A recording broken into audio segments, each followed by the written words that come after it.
Welcome back. 104, that is the number of drainage and diking districts in our state. And according to a new report by the Washington Auditor, what does that matter? Well, it's because it's a type of government that is seriously flawed, as the King 5 investigators found out in their Money Down the Drain series. Here's Chris Ingalls now with an update. Diking and drainage districts are actually small governments that are run by elected commissioners.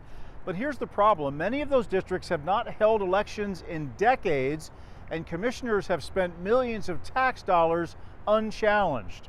In King County, for example, there are a half dozen or so separate drainage districts. These are pretty simple open trench systems that help drain stormwater. Tax money is collected to keep them maintained. But in King County, there has not been an election in any drainage district since 2000, nearly 20 years. Today, the Washington Auditor released this infographic showing there are 104 drainage and diking districts in this state. Skagit County has the most with 20.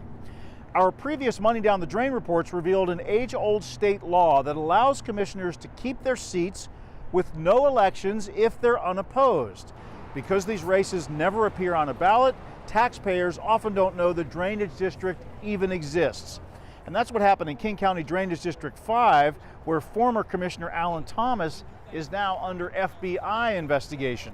The feds got involved after we reported on hundreds of thousands of tax dollars that ended up in Thomas's private bank accounts. In addition to these 104 diking and drainage districts, there are more than 40 conservation districts statewide that also don't have to hold traditional elections. Some state lawmakers have said they hope to change these outdated laws next session. I'm Chris Ingalls reporting.